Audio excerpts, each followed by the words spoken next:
일곱 번째 만남입니다. 지금부터 어떻게 시작해야 되는가?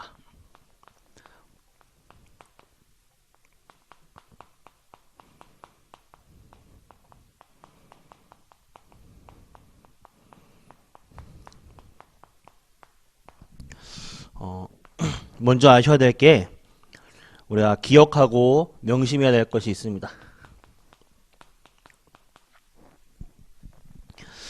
지구상의 이 사단의 실체에 대해서는 오직 성경에서만 기록하고 있어요. 눈에 보이지 않는 영적 존재가 우리에게 불행을 가져다 주며 끊임없이 고통받게 하죠.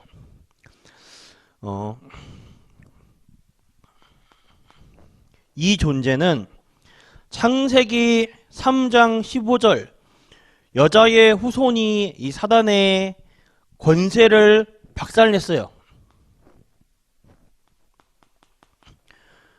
권세를 박살냈으나 이 영적 존재는 지금도 존재합니다. 권세만 박살났을 뿐 지금도 활동하고 있어요. 그래서요, 마태복음 25장 41절에 예수님께서 마지막에 재림하시는 날, 지옥에 가두는 날까지 사단은 활동을 합니다. 지옥은요, 죄 있는 사람, 나쁜 사람, 이런 사람들이 내세 가는 곳으로 만들어 놓은 게 아니라 마지막에 이 사단이라는 존재를 예수님이 재림하실 때에 가둬놓기 위해 만들어 놓은 감옥이에요. 사실은 이 방심하지 우리 말아야 할 것은 이 존재가 거짓 선지자, 이단, 귀신들을 활용하여 우리 믿는 사람 신자들을 자꾸 방해합니다.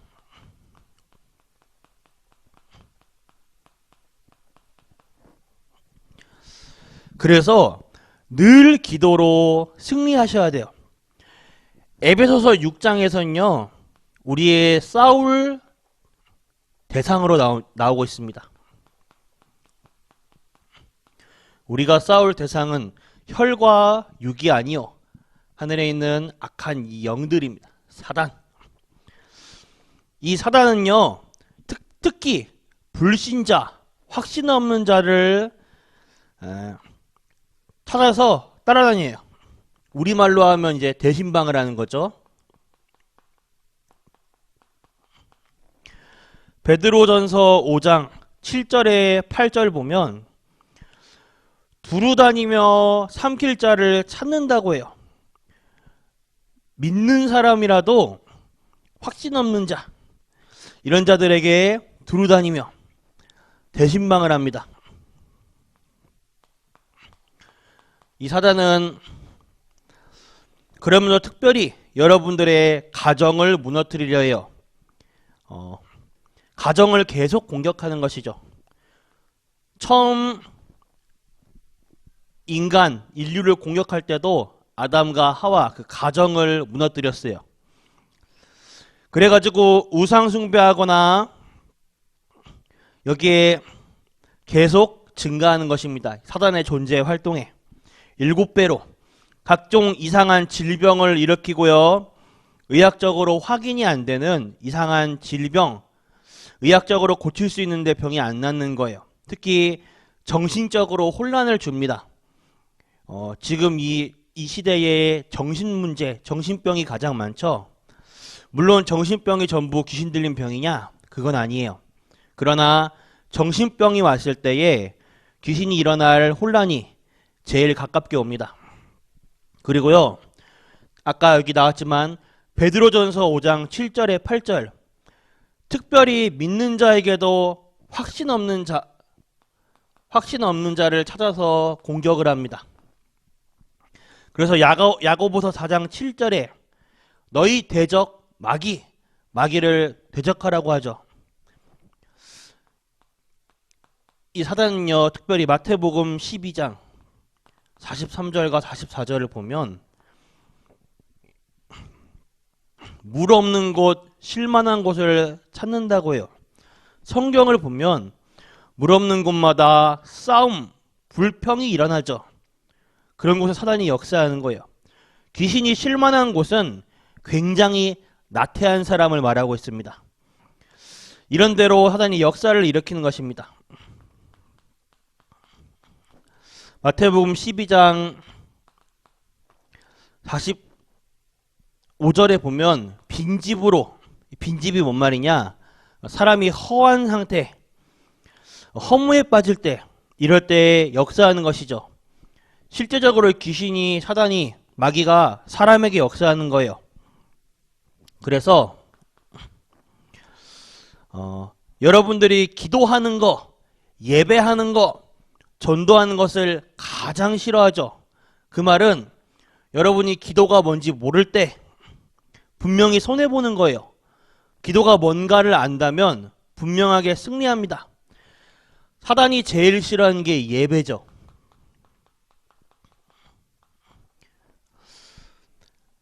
제일로 싫어하는 거 예배. 그래서 여러분들은 예배 실패하면 안 돼요.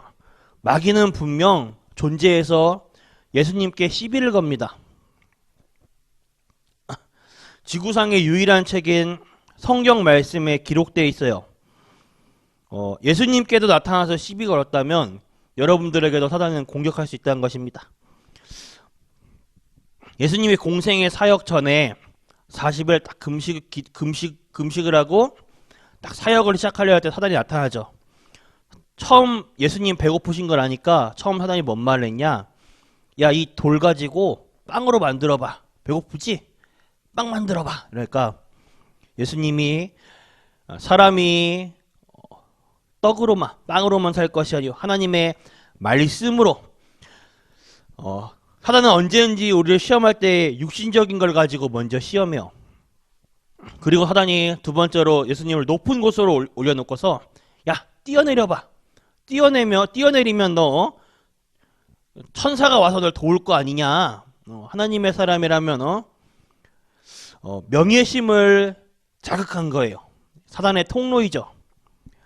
그리고 사단의 본론, 나에게 경배해봐. 경배하면 세상 모든 걸 다 주겠다. 사단의 가장 큰 목적은 경배 대상을 바꾸는 것입니다. 여러분들에게 마귀가 가장 싫어하는 것, 예배. 여러분들이 가장 축복받는 시간이 예배하는 시간입니다.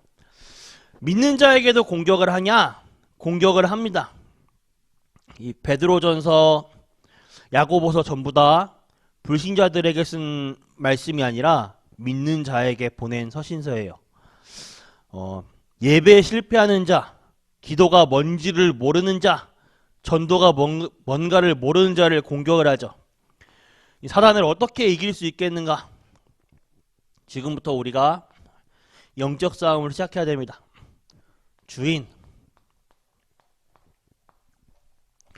여러분의 인생의 주인이 누구냐에 따라서 놀라운 역사가 일어나게 되는 거예요. 그리스도가 내 인생의 주인이 되면 분명히 승리합니다. 이렇게 시작해야 됩니다. 예수 그리스도를 바르게 아는 것이 중요해요. 흑암 세력이 가장 무서워하는 것, 그리스도를 바르게 아는 것이죠. 그리고 이제는 여기에서 믿음이 나오는 거예요. 그리고 실제로 여러분들의 삶과 인생 속에 중심 가운데 그리스도를 나의 주인으로 모시는 것입니다. 그러면 증거가 일어나겠죠. 증인이 되는 거예요. 삶 속에서. 주인. 그 중에 가장 중요한 것, 그리스도께서 내 인생의 주인이 되는 거예요. 그 말은 가장 가치 있는 삶입니다. 실제로 여러분, 많은 사람들이 이 부분을 놓치고 있어요. 내가 내 인생의 주인이지. 그것은 인생을 잘 모르는 불신자가 하는 말이에요. 그리스도가 나의 주인이 되는 그때부터 역사가 일어나게 되는 것입니다. 요한복음 2장 1절부터 11절에 가나의 혼인잔치 때 예수님이 손님으로 오셨을 때는 역사가 일어나지 않아요. 그러나 보통 그게 우리의 신앙생활이죠. 그러나 예수님의 그 집의 주인이 되었을 때에 항아리에 물을 부어 포도주로 바뀌는 기적이 일어나게 됩니다. 그림을 그려볼게요. 복음편지 일과 때도 했는데, 불신자는 마음의 주인이 사단이 주인이에요. 그래서 나는 사단의 종노릇을 하는 것이죠. 그리스도는 관계없는 것이죠. 많은 것을 가진 것처럼 보였으나 실제로는 사단의 종인 인생입니다. 자, 이건 불신자들이고요. 자, 구원은 받았으나 예수님을 믿긴 하나 내 마음대로 내가 주인인 사람이 있어요. 예수님은 여기. 사단하고는 관계가 없지만 내가 주인인 거죠. 그래서 계속 사단의 공격을 받는 것입니다. 그래서 내 인생에 그리스도를 나의 주인으로 모시면 사단은 절대로 공격을 할 수 없어요. 우리의 문제, 연약함 신경 쓸 필요가 없습니다. 어떤 면에서는 내 고집, 내 염려도 그리스도가 내 인생의 주인이기 때문에 필요가 없어요. 결론입니다. 지금부터 어떻게 해야 되는가? 하나님이 내 힘이 아니라 하나님이 주시는 힘을 얻어야 돼요. 정시기도, 기도를 통하여서 성령 충만의 힘을 얻어야 돼요. 무시기도, 예를 들어 요셉이 노예로 가면서도 감옥소에 갈 때도 무시로 기도를 하죠.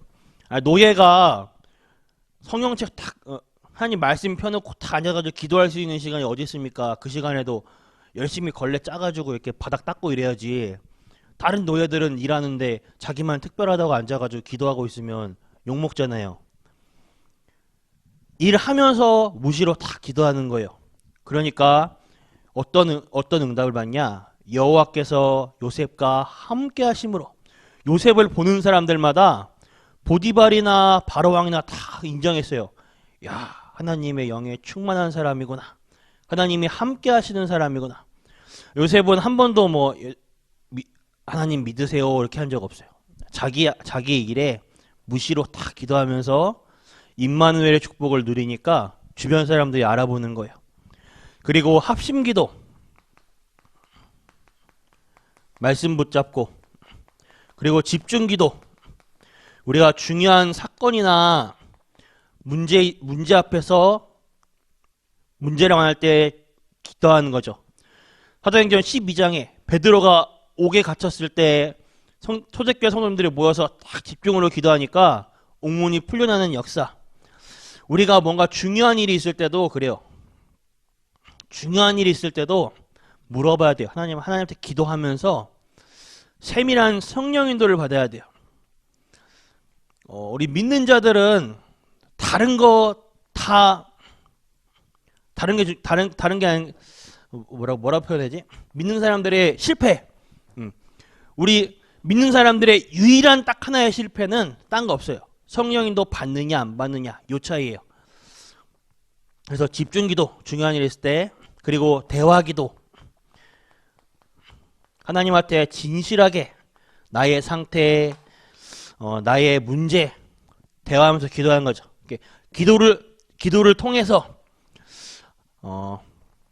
하나님께 힘을 얻어야 돼요. 하나님은 지금도 똑같이 역사하십니다. 오늘 하루 내 인생 주인 되신 그리스도를 붙잡는 가운데 승리하시길 바랍니다. 기도하겠습니다. 하나님께 감사합니다. 하나님의 우리의 인생 주인 되어 주심에 감사합니다. 그리스도께서 우리 인생 주인 되어 주시기 때문에 우리의 가정, 렘넌트들의 학업, 우리의 인생, 사업, 산업, 직장 모든 것을 전능하신 주님의 손에 맡깁니다. 오늘 우리가 말씀 붙잡고 기도하는 가운데 정확한 언약 붙잡고 기도하는 가운데 우리의 현장에서 하나님 바라보며 나와 함께 하시는 그리스도를 붙잡고 기도하는 그 가운데 하나님이 주시는 새로운 힘 얻게 하여 주시옵소서. 살아계신 예수 그리스도 이름으로 기도드렸습니다. 아멘. 주기도 마치겠습니다. 하늘에 계신 우리 아버지여, 이름이 거룩히 여김을 받으시오며 나라가 임하옵시며 뜻이 하늘에서 이루어지것 같이 땅에서도 이루어지이다. 오늘날 우리에게 일용할 양식 주옵시고 우리가 우리에게 죄지은 자를 사하여 것 같이 우리 죄를 사하여 주시옵고 우리를 시험에 들게 하지 마옵시며 다만 악에서 구하옵소서. 대개 나라와 권세와 영광이 아버지께 영원히 있사옵나이다. 아멘.